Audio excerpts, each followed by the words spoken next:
At that age, they taught us how to handle a firearm. And the beginning of such a course was actually with wooden guns. Inkundla yenqila yaseMontive ukuba umba wokudubula zange ushukuxwe namapolisa ngelixa ibambe indibano kunye ne-EFF ngamalungiselelo emibhiyozo yeminyaka emihlanu yalo mbutho. Umbutho we-DA unqumamise ilungu lepalamente nebelisandula ukufungiswa uRinaldo Gouws ngesaquphe.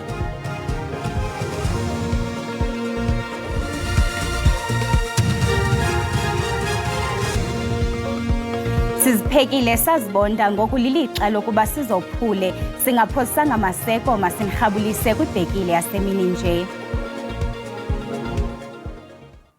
Inkundla yenqila yaseMonti ive ubungqina bokuba awuzange ushukuxwe umba wokudutyulwa kombu kwindibano zamapolisa ezazibanjwe phambi komsitho wokubhiyozela iminyaka emihlanu yokusekwa kombutho we-EFF nowubanjelwe kwibala lasesisa Dukashe eMdantsane ngonyaka ka-2018. Inkokheli ye-EFF uJulius Malema kunye nonogada wakhe uAdrian Snyman bajongene nezityholo zokhupha umpu esidlangalaleni. Lusuku lwesibini namhlanje inkokheli yeqela elaziwa ngelebhare ezibomvu ikhwele emkhumbini inika ubungqina ngelizithethelela kwityala lokudubula ngombayimbayi wompu ngethuba i-EFF yayibhiyozela ukufinca iminyaka emihlanu yasekwayo kwibala isisa Dukashe eMdantsane ngoJulayi ka-2018. Le nkokheli ngenantsimi yankosi ixelele umtshutshiso beyijika-jika ngemibuzo ukuba yazuza uqeqesho lwemipu iseneminyaka elithoba qwaba izelwe. I was trained to use firearms at the age of 9 years when I was part of a young pioneers movement called Masupatsela of Walter Sisulu. At that age, they taught us how to handle a firearm. And the beginning of such a course was actually with wooden guns. Ithe emva kokuqeqeshwa ngosingamipu yenyuselwa ngasentla inikwa imipu yokwenyani. That was at an early age. We graduated to use the real stuff, and the real stuff in this sense, real firearms in the struggle against apartheid. Since then, I've never seen any of my leaders use a wooden gun. That was when we were young, when we were being introduced into the idea of firearms. Ibuzwa ngokubandakanyeka kwabasemagunyeni kwicandelo lokukhusela imisitho emikhulu iJOC. Le nkokheli kukhabile oko ngelithi akuxelwa nokubhudla komoya lo uphandle. You don't discuss every little detail, especially if it is not of security risk with JOC. We're not being micromanaged by JOC. The responsibility of JOC is to secure the event, not to manage the program of the EFF. What goes on the stage of the EFF is a decision of the EFF. Umnumzana Malema kagunqe kwelokuba yengusingampo wayidubula ngawo esidlangalaleni ngelithi kuyibakala kulo ngoku akasaphathi mpu koko unabalindi basemapoliseni becandelo eligada izitadanyiswa ityala eli lisaqhuba. Umbutho we-DA unqumamise ilungu lepalamente nebelisandula ukufungiswa uRinaldo Gouws ngesaquphe. Lo mbutho uthi ividiyo nalapho uGouws esebenzisa amazwi arhabaxa ngokwenene yenyaniso oku kulandela ukuba bekukho izityholo zokuba olushicilelo lwale vidiyo ibilelomgunyathi. Xa kungoku uGouws uza kujamelana nezityholo phambi kwekomishoni yezobulungisa yombutho we-DA. Oku kulandela ushicilelo lwevidiyo yobuhlanga neyathathwa kwiminyaka eli-16 eyadlulayo nethe yavela emva kokuba efungiswe njengelungu lendlu yowiso-mthetho ngolwesihlanu waleveki kupheleyo. Ipalamente iqhube ngelithi i-DA kufuneka iziphathele ngokwayo lomba kuba le ndlu yowiso-mthetho ayikwazi ukuhlwaya amalungu epalamente ngamatyala awenzeka phambi kokuba abe ngamalungu. Usihlalo webhunga elilawulayo kumbutho we-DA uHelen Zille ucacise wathi Rinaldo Gouws has been suspended from party activities in the Democratic Alliance with immediate effect. This follows the surfacing of a video in which Rinaldo uses execrable and totally unacceptable language that are directly opposed to the value system of the Democratic Alliance. His case has been referred to the Federal Legal Commission, and if he wants to state his defense, he will be able to do so there. But till then, he is suspended from all party activities, and we await the outcome of his disciplinary hearing. Umongameli wephiko lolutsha le-ANC uColin Malaji uthi urhulumente wobumbano makagxile kwimiba echaphazela ulutsha. uMalaji uthi ulutsha le-ANC luyamxhasa urhulumente wobumbano, watsho esithi ngabantu abanenjongo kuphela ekufuneka banyulwe kwikhabinethi. Inkokheli yephiko lolutsha le-ANC iqhube yathi urhulumente kufuneka acinge ngokunciphisa ukuthengiswa kwempahla kumazwe angaphandle ukuze kudaleke amathuba emisebenzi kulutsha ekuhlaleni. Iphiko lolutsha le-ANC belithetha nonondaba nalapho babeke elubala izimvo zabo kunyulo olulindelekileyo lwesigqeba sekomiti kulawulo lwesixhenxe. Esinyanzeliso sabo kukuchongwa kwenkokheli ezinobuchule phakathi kwazo kubekho umgqatswa okuluhlu lolutsha ngqo. We need capable men and women to be assigned the task of leading the EXCO of the province. We plead with the ANC not to appoint comrades who have not served our people well in the past. We plead with the ANC not to appoint people who are also scandalous and those whose hands are not entirely clean. I-ANC Youth League yoleke ngelithi usihlalo wephondo weliphiko lolutsha le-ANC angaba ngomgqatswa ofanelekileyo kwesi sikhundla. We also wish to state quite categorically clear that the EXCO will not be complete without the incorporation of the chairperson of the ANC Youth League as one of the MECs. Ngokwephiko lolutsha le-ANC imiba elindelekileyo ukushukuxa kumhlangano oza kubanjelwa eLuthuli House emini nje wokusebenza kwekomiti yephondo ibandakanya amalungu wesigqeba nosihlalo bekomiti.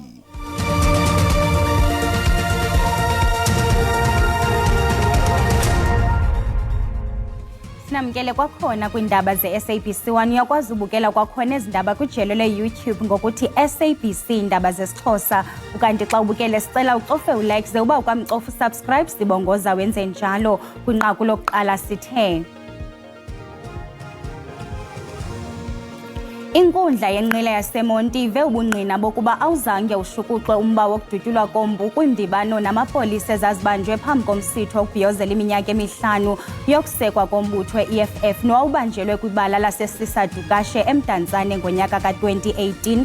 Inkokheli ye-EFF uJulius Malema kunye nonogada wakhe uAdrian Snyman bajongene nezityholo zokhupha umpu esidlangalaleni. Abazali bemveko echazwe njengeswelekileyo iphila kwisibhedlele iPhilonom eBloemfontein bathi baza kulithathela amanyathelo omthetho isebe lezempilo. Abazali balemveko kamva baye baxelelwa ukuba imveko isaphila ngosuku lwesithathu emva kokuchazwa njengeswelekileyo. Lo gama usapho belisaxakeke ngamalungiselelo omngcwabo. Isebe lezempilo livumile lempazamo. Abazali balemveko bathi basothukile bazibone bekweyona ngxingo befakwa sisibhedlele oku emva kokuxelelwa ukuba usana lwabo alusekho jikijiki emva kweentsuku ezintathu. Isebe lajikapha ngelithi usana luphile qete. Esi siganeko sisixikixile ngokwasemphefumlweni. Imbi into esiyenziwe lisebe lezempilo kwaye lirhuke unyawo kuza kusichazela ukuba kwenzeke ntoni kanye. Asizuyiyeka idluleke sele siliqalisile inyathelo lezomthetho. Kuqinqithe inyanga sehlelwe yile meko kungona isebe lizokuxolisa. I didn't receive any counseling. I didn't. That was not counseling. It was being told that your baby passed away. It really affected me so much. So I'm really hurt. Even now, where I'm standing, I'm hurt. Abazali bathi ngoku bathandabuza kwa ukuba ingaba lolwabo nenenena olusana. Baqwalasela ukwenza uvavanyo lwencindi yofuzo ukuqinisekisa ukuba yimveko yabo yinina.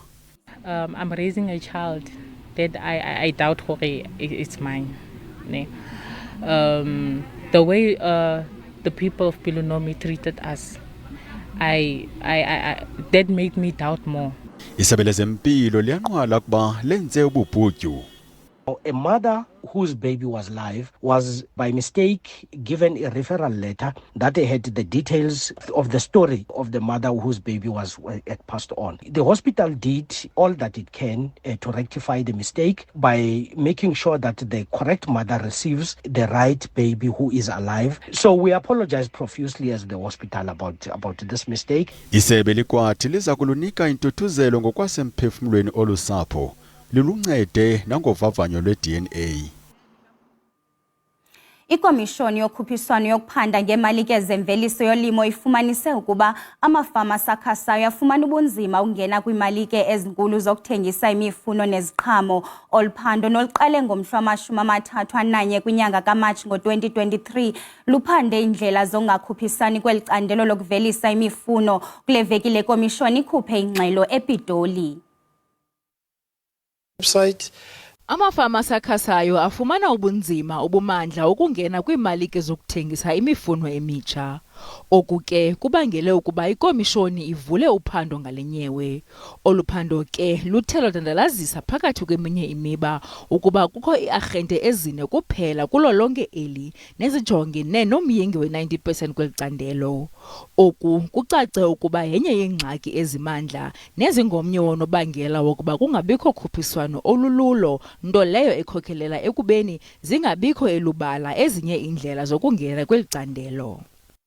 The inquiry also found that SME farmers, particularly HDP farmers, find it difficult to sell their produce in the national fresh produce markets, despite being the least costly route to market. Oluphando lukwafumanise ukuba amafama ayeqhokrekile ngaphambili kwakunye nalawo asandula kungena kwezi malike afumana ubunzima ekuthengiseni eyona mifuno idingekayo. National fresh produce markets must put in place a program for the introduction of new HDP market agents where there is none, and ensuring that the HDP market agents have access to highly traded produce. Ezinye zezisombululo ezibekwe yile komishoni kukuba isebe lezamanzi nogutyulo likhawulezise iinzame zalo zokulungisa iziseko zophuhliso. Umongameli Cyril Ramaphosa utyikitye umthetho sihlomelo kwiveki ephelileyo nomele ukuphuhlisa ngokumandla ukulungelelwano lokusebenzisa izithuthi zoluntu. Lo mthetho uzaquka amaxabiso ukufumaneka kwezithuthi kwakunye nenkqubo yamacandelo yezothutho ngokubanzi afana namazibuko ololiwe ezendlela neenqwelomoya. Icandelo lezothutho lingundoqo ekuqaqambiseni uqoqosho ukuba ezothutho ziqhuba ngolungelelwano. Oko kunikeza bonke abathabathi inxaxheba umqolo. Wayesakuba ngumphathiswa wezothutho ucalucalule elubala izicwangciso eziphambili mayela nomthetho sihlomelo wakutshanje omele ukulungelelanisa ezothutho, i-Economic Regulation Transport Act Gabula Makhumsha. That transport economic regulator is responsible for ensuring that people access what is happening in the transport sector, for instance, in the rail sector. It means if I've got a train, I can go to the transport economic regulator and apply for an operating permit. And they are the ones that are going to issue me with the operating permit. The process is outlined in the legislation on how they will do that. Then, of course, they issue me the operating permit.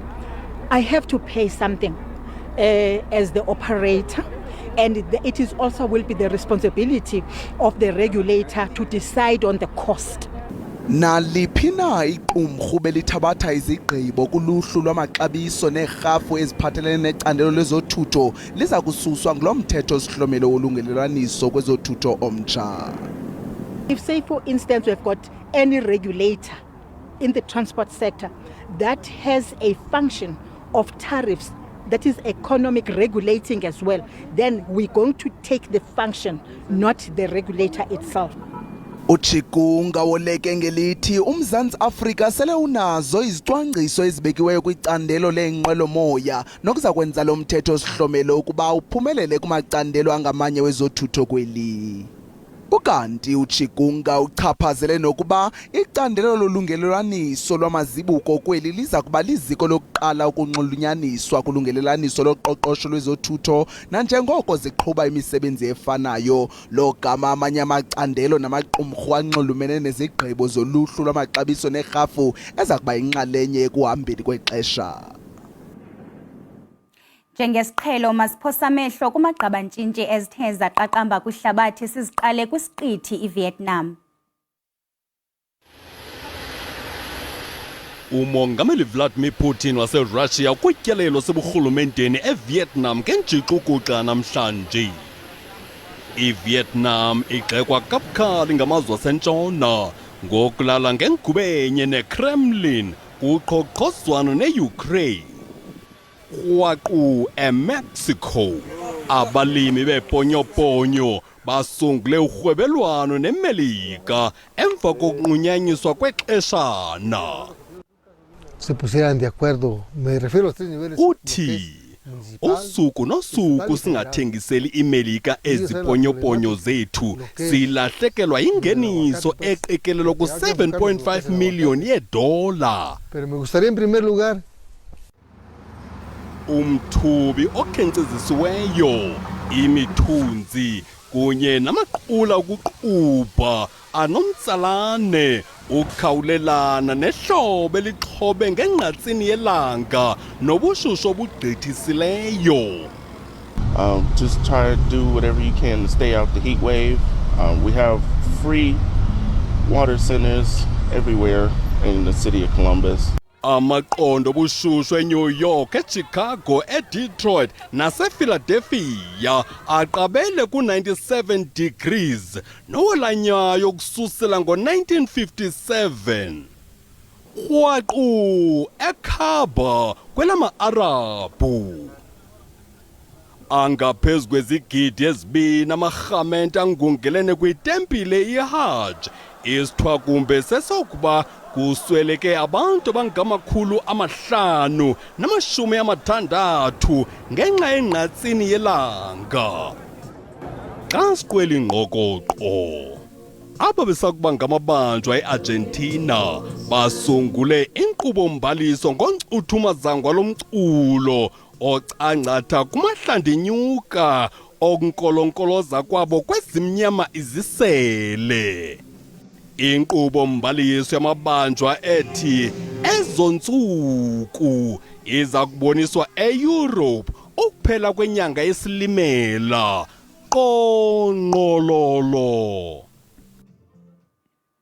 Abafundi ababini baka-Grade 12 basentshona Koloni ngabokuqala ukufunda inzululwazi ngezaselwandle abathathe inxaxheba kwithuba elinqabileyo lokukhwela inqanawa yophando i-SA Agulhas. Abasetyhini abaselula baza kuzimanya nabafundi beyunivesithi nanjengoko beza kube befunda kwezona nzululwazi zibalaseleyo kwicandelo lezaselwandle nokusingqongileyo. Le nkqubo iza kuthatha iintsuku ezili-10. Le nkqubo yokufunda ngezaselwandle igcinelwe abafundi abasele benezidanga abaphuma kwiiyunivesithi zeli liphela. Yaqalwa nguNjingalwazi Isabel Asoke weYunivesithi yaseKapa kwaye ixhaswa lisebe lezenzululwazi. They go through a suite of different lectures as well as deck work. So whatever they're learning in the classroom, they get to enact on deck. We also have a science team on board, the ASCA science team. Kulonyaka ngabafundi ababini baka-Grade 12 abathe babanethamsanqa lokufunda ngobunzululwazi ngezaselwandle. We know more about space than we do about the water on our own planet, and it's just something that bugs me, which is why I'm studying, because I'm so curious, like what is hiding underneath the water? I have no idea, and that's what I want to find out. I'm very passionate of the ocean and what it has to offer, and the vast ecosystems that it has. Ukususela ngo-2020 izifundo zobunzululwazi ngezaselwandle ziye zasiwa kwizikolo ezinhlanu njengesifundo esisemthethweni. Installing that love for the ocean, that I want to be part of this, as well as potentially influencing their career choice, because they're going to be working with people who's been in marine sciences for many years. And I'm sure some of that excitement and passion for the fields will also be installed on them. And it's also women in science, both girls of them going, and they will then further go, and both of them in their essays wrote that they would love to spread environmental awareness. Oku kuza kubandakanya uhambo lokunyuka kunxweme olusempuma lwelizwe nohambo olufutshane lokuphuma kumanzi anzulu iikhilomitha ezingama400 ukusuka elunxwemeni. Dekubeli licelizayo nto zakuthi kamnandi.